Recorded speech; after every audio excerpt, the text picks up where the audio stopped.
The text message wasn't meant for me. I know that now. But in that moment, staring at my phone screen at 11:47 p.m. on a Tuesday, I felt my entire world crack down the middle like glass hitting concrete. Tomorrow at 2 p.m., same place. Don't worry, she'll never find out. Can't wait to see you again, baby. It was from my sister's number, sent to my husband's phone. The phone he'd left on the kitchen counter while he showered. I stood there in my pajamas, holding that device like it was radioactive. My hands weren't shaking yet. That would come later. Right then, I was just frozen. You know that feeling when your brain refuses to process what your eyes are seeing? Like when you're watching a movie and the plot twist is so obvious you missed it completely? The shower was still running upstairs. Steam probably fogging up the bathroom mirror where he'd practiced those sweet I love yous he'd been giving me lately. Extra sweet. Suspiciously sweet. My sister. My husband. My sister and my husband. I reread the message 17 times. I counted. Because sometimes when your life implodes, you focus on weird details to keep from screaming. The worst part? It wasn't even a good secret message. Sloppy. Careless. Like they'd gotten so comfortable with their little arrangement that they forgot to be careful. How long had this been going on? How many family dinners had I sat through, passing the potatoes between them, making small talk while they exchanged glances across my grandmother's dining table? The shower stopped. I placed his phone exactly where I'd found it, screen down, and walked to our bedroom with steps so measured they could have been choreographed. By the time he emerged from the bathroom with that towel wrapped around his waist, the same towel I'd bought him for our anniversary, I was already under the covers, pretending to read. "Hey, beautiful," he said, like he always did. "You're up late." "Couldn't sleep," I replied, not looking up from my book. The words were swimming anyway. He slipped into bed beside me and I could smell his shampoo. The expensive kind my sister had recommended months ago. Funny how puzzle pieces suddenly fit together when you're looking at the right picture. "Everything okay?" His voice carried that note of concern that used to make me melt. Now it just made me nauseous. "Perfect," I said. "Just thinking about tomorrow." If he noticed the irony in that, he didn't show it. He kissed my forehead, a small, soft peck that felt like a lie against my skin, and rolled over to his side of the bed. I lay there listening to his breathing even out into sleep while mine stayed sharp and shallow. 3 years of marriage. 8 years together total. My sister had been my maid of honor. She'd held my bouquet while I promised to love, honor, and cherish this man, who was apparently cherishing her right back. The funny thing about betrayal is how it recolors everything. Suddenly, her insistence on helping plan our anniversary party last month made sense. Her sudden interest in my work schedule. The way she'd started asking about my husband's business trips with just a little too much casualness. And him? Those mysterious afternoon meetings that always seemed to run long. The new cologne. The way he'd started going to the gym more regularly. And looking good doing it. I'd been proud of him. Supportive. What a devoted wife I was. I remembered my sister's birthday party 6 weeks ago. She'd gotten drunk and grabbed my husband's arm while we were all laughing about something. "You're such a good man," she'd told him, her words slightly slurred. My sister is so lucky. At the time, I'd felt warm and grateful. Sisters supporting your marriage was supposed to be a good thing, right? Now I realized she wasn't talking about luck at all. She was talking about sharing. The digital clock on my nightstand glowed 2:33 a.m. when I finally got up. I padded downstairs to the kitchen, poured myself a glass of water I didn't want, and stood at the window looking out at our perfectly manicured suburban street. Every house looked the same in the moonlight. Perfect little boxes containing perfect little families with perfect little secrets. My phone buzzed on the counter. A text from my sister. "Can't sleep either. Weird night, right? Love you, sis." I stared at those words until they blurred. Love you, sis. The casual cruelty of it was almost artistic. Here she was, texting me at 2:30 in the morning while probably lying next to some random guy she'd picked up at whatever bar she'd been to, thinking about my husband, about their plan for tomorrow afternoon. I typed back, "Yeah, really weird. See you soon." Then I deleted it and wrote, "Sleep tight. Tomorrow's a big day." Then I deleted that too and just sent, "Love you too." Because even in the middle of having your heart ripped out and stomped on, you still follow the script.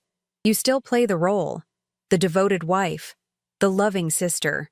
The woman who doesn't know her entire life is a performance for an audience of two. I went back upstairs and slipped into bed next to my husband. He stirred slightly, reaching out in his sleep to pull me closer. His arm around my waist felt like a chain. "Love you," he mumbled into my hair. "I know you do," I whispered back. And for the first time in hours, I smiled. Because tomorrow at 2 p.m. they were expecting to meet each other at the same place. But I had a different plan entirely. They wanted to play games with my life? Fine. Game on. The next morning played out like a scene from a movie about perfect marriages. He made coffee. I made eggs. We sat at our kitchen island with the morning news murmuring in the background, and I watched him lie to my face with the skill of a seasoned professional. "I've got that client meeting this afternoon," he said, buttering his toast with deliberate care. "Might run late, so don't wait up if I'm not home by dinner." "The Henderson account?" I asked, because I'd always been interested in his work. Supportive, engaged. "Yeah, that's the one." He didn't even blink. "You know how these old money types are about their investment portfolios. Want to discuss every detail?" I nodded sympathetically. "Well, make sure you eat something. You know how you get when your blood sugar drops during long meetings." He leaned over and kissed my cheek. "What would I do without you?" "I guess we'll never have to find out," I said, smiling sweetly. After he left for his actual office, because apparently he did still have a real job between his extracurricular activities, I called in sick to work. "Food poisoning," I told my supervisor. "Terrible stuff. Might last all day." Then I called my sister. "Hey, you." Her voice was bright and cheerful, like she hadn't spent the night planning an afternoon with my husband. "What's up?" "Just wondering what you're doing today. Thought maybe we could grab lunch." There was a pause. Just a heartbeat, but I caught it. "Oh, I wish I could. But I've got this thing. This appointment. Rain check?" "Sure," I said easily. "Important appointment?" "Just, boring stuff. Doctor thing." Doctor thing was a new one. Points for creativity, I supposed. "Well, take care of yourself. You've seemed a little stressed lately." "Have I?" Another pause. "I'm fine. Just busy with work." "Work?" "Right. My sister was a freelance graphic designer who worked from home and set her own schedule. But suddenly she was too busy for lunch with her only sibling." "Okay, well, call me later. Let me know how your appointment goes." After I hung up, I sat in my living room and looked around at the life I'd built.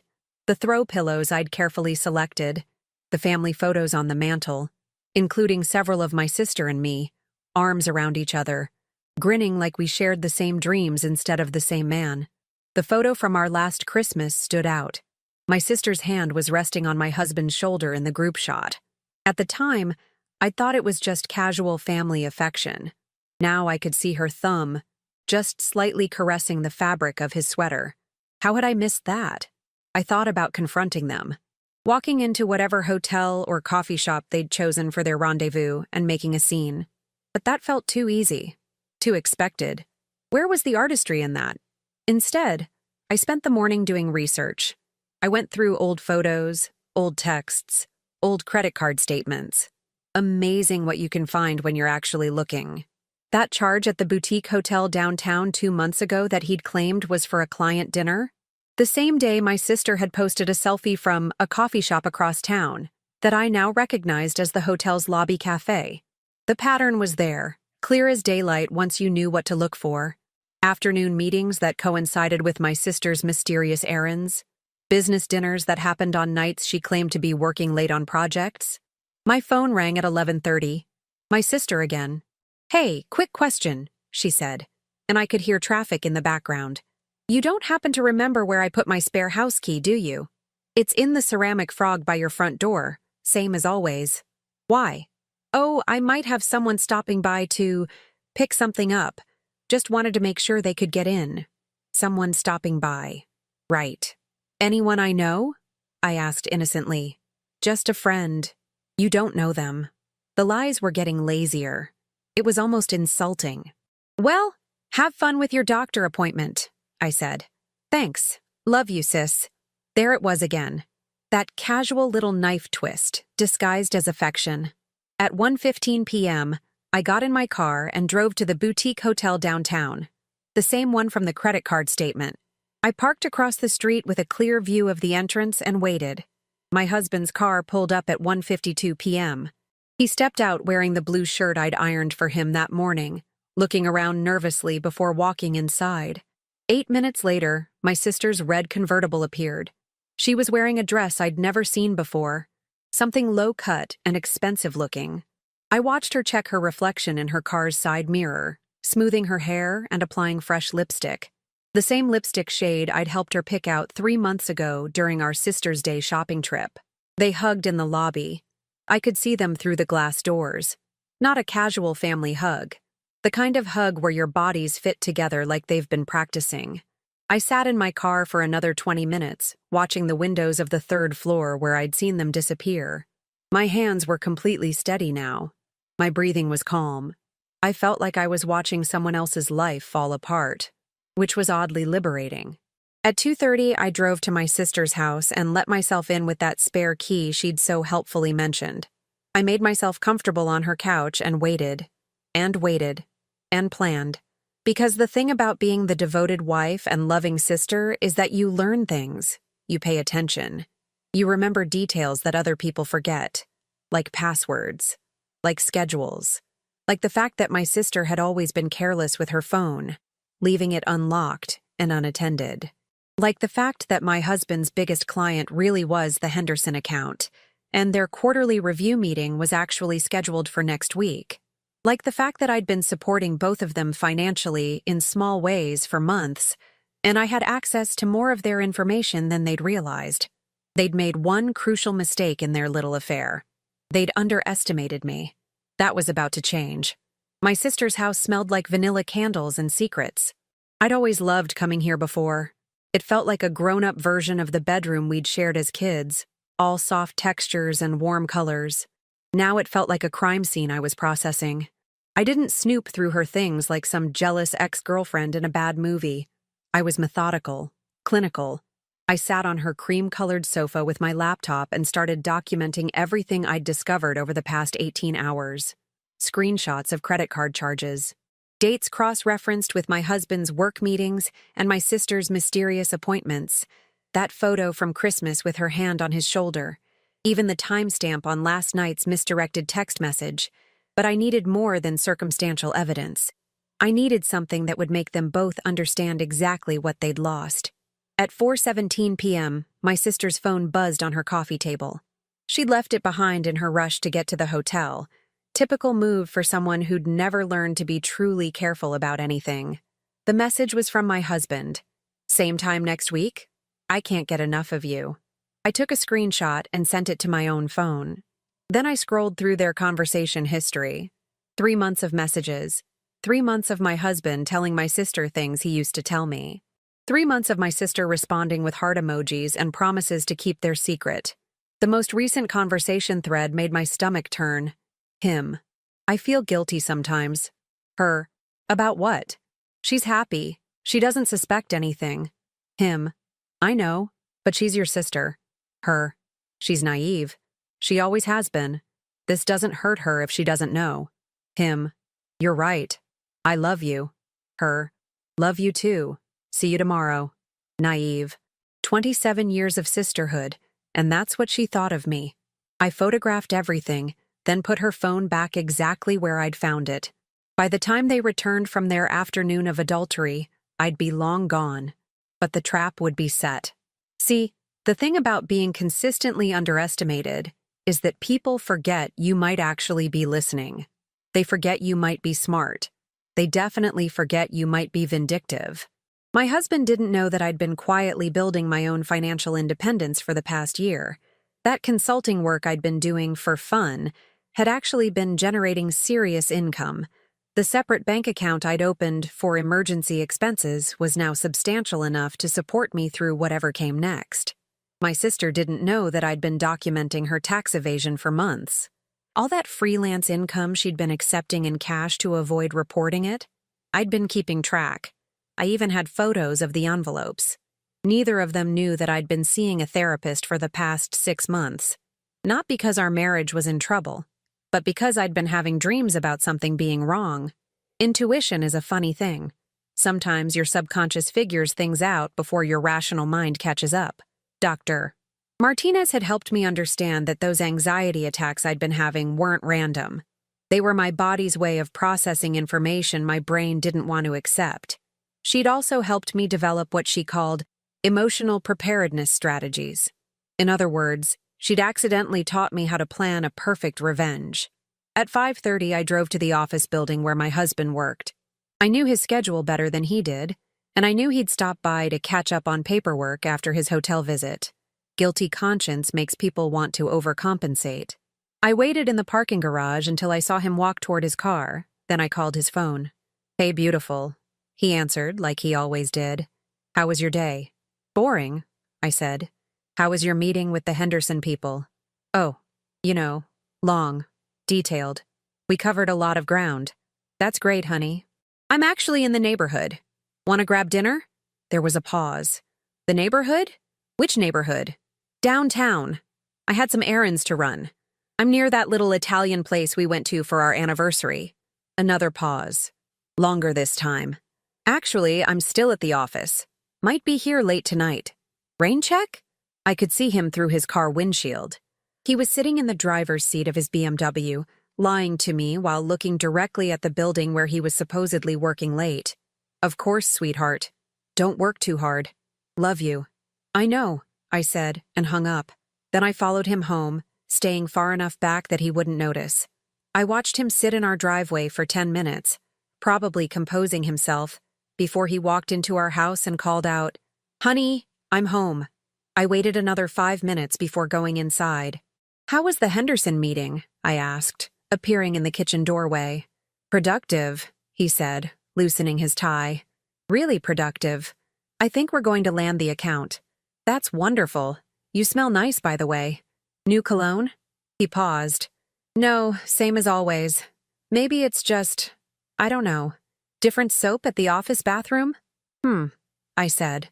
"Smells like vanilla." That night, I lay in bed next to him and finalized my plan. I had everything I needed: evidence, financial independence, legal documentation of their affair, and something they didn't know about: a witness. 3 weeks ago, I'd hired a private investigator.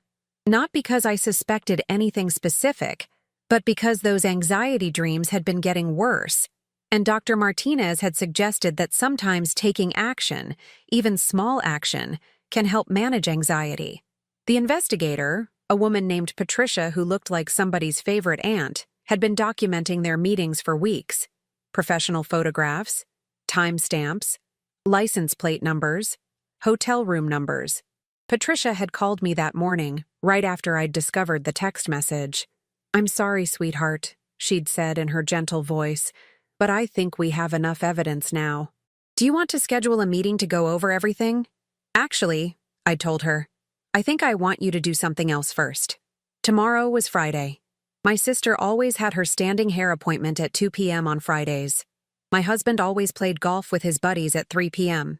But this Friday was going to be different. This Friday, they were both going to get an invitation they couldn't refuse. Friday morning, I woke up before my alarm and made my husband his favorite breakfast: blueberry pancakes with real maple syrup. I even arranged the blueberries into a little smiley face on top, the way I used to when we were newlyweds, and I thought cute gestures mattered. "What's the occasion?" he asked, cutting into the stack with obvious pleasure. "No occasion. Can't I just love my husband?" He reached across the table and squeezed my hand. "You're amazing, you know that?" "I'm learning," I said. At 10 a.m. I called my sister. "Hey, want to meet for coffee this afternoon? I have something exciting to tell you." "This afternoon?" She sounded distracted. "I have my hair appointment at 2. "Perfect.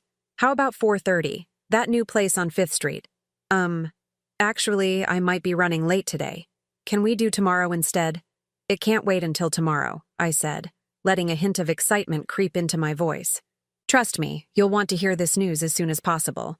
There was a long pause. I could practically hear her mental calculations.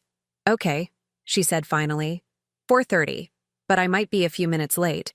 Take all the time you need. Next, I texted my husband. Surprise!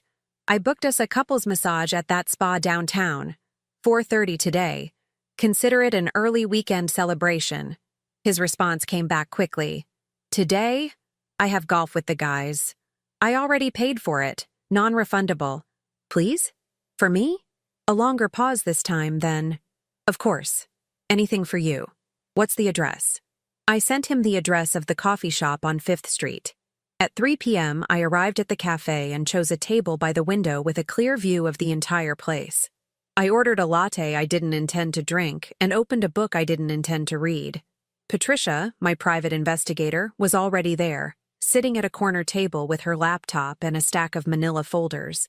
She looked exactly like what she was, a middle-aged woman enjoying an afternoon coffee.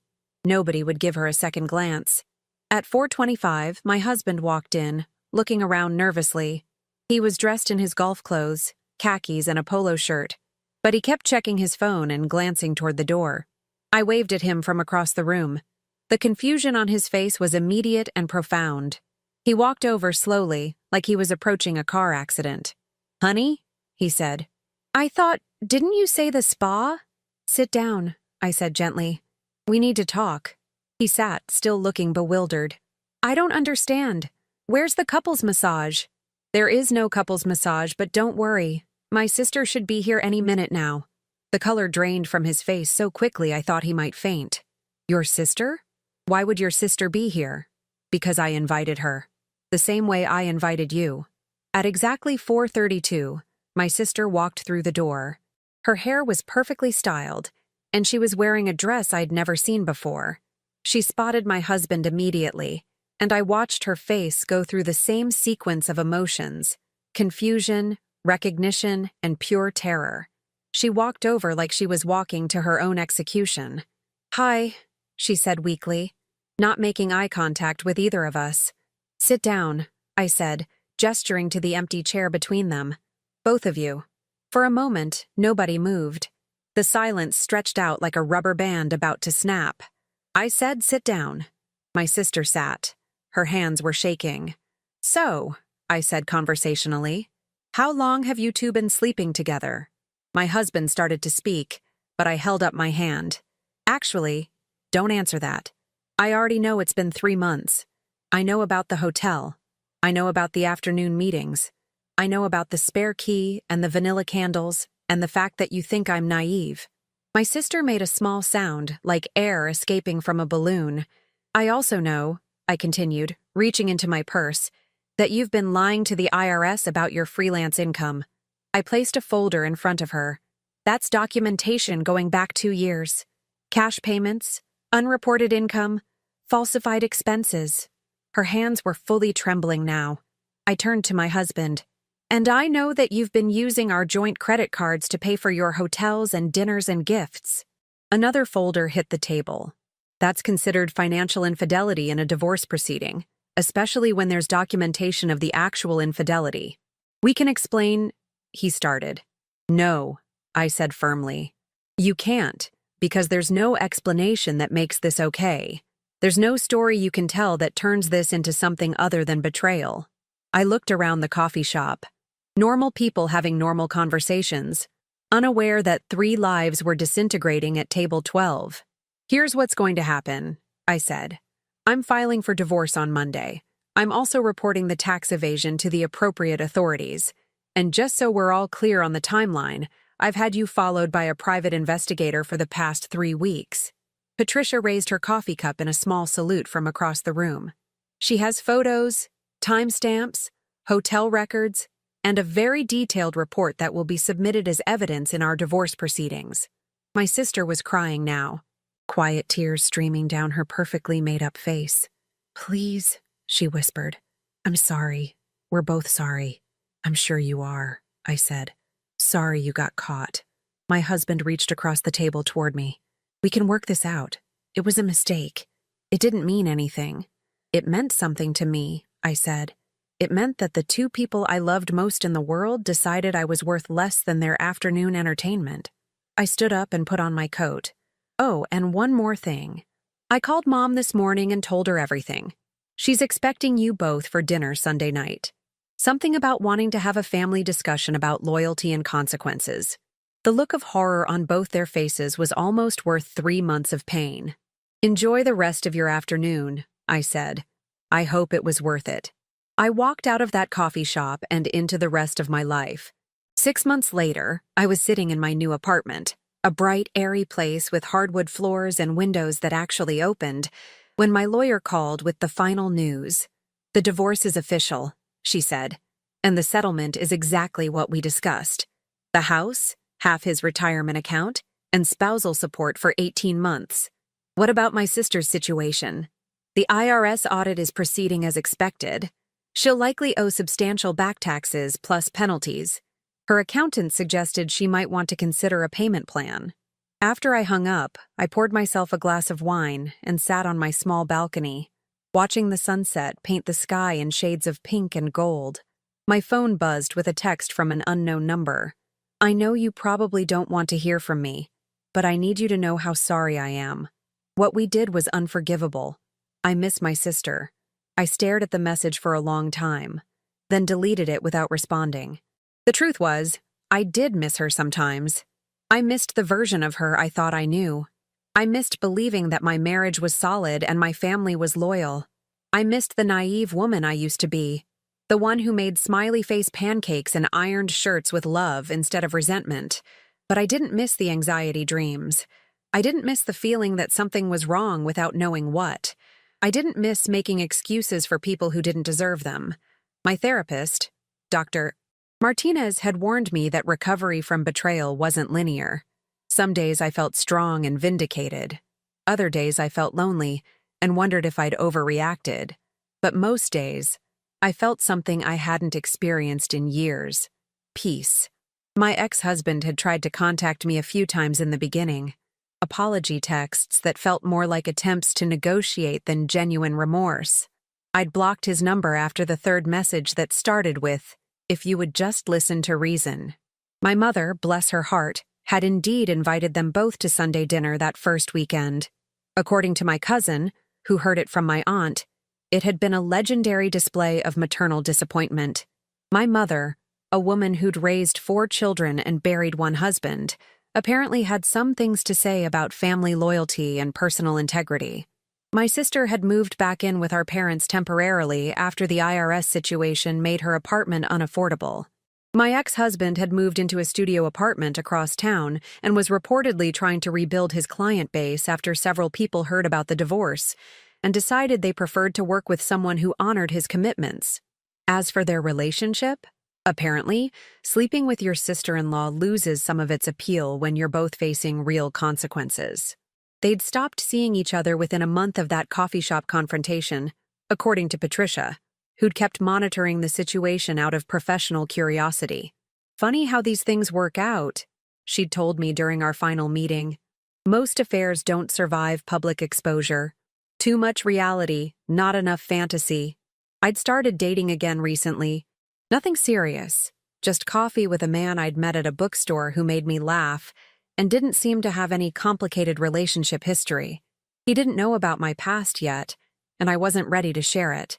But for the first time in years, I felt like I had stories worth telling that didn't involve other people's betrayals. My career had taken an unexpected turn for the better. The consulting work I'd been doing quietly had turned into a full-time opportunity with a marketing firm downtown. Turns out, being methodical and detail-oriented, skills I'd developed while documenting my husband's affair, were exactly what they needed for their analytics department. I was making more money than I ever had, living in a space that was entirely mine, and sleeping through the night without anxiety dreams.